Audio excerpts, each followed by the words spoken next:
This 5-minute solution will show you how to add follow button to Facebook profile. As you can see right now, I'm in my Facebook profile.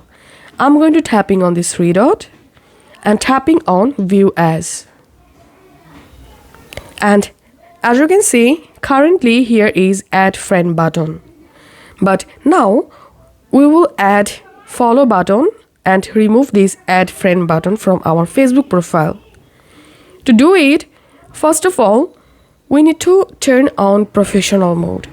So tap on this three dot and here tap on turn on professional mode. Tap on turn on.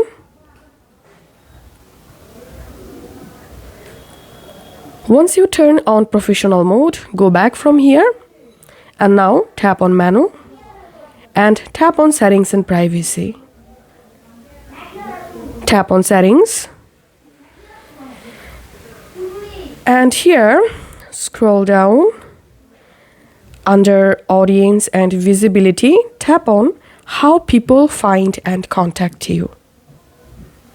Tap on who can send you friend request.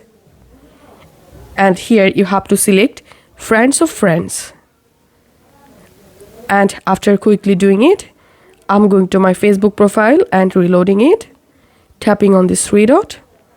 Tapping on view as. And here we can see the follow button has been added.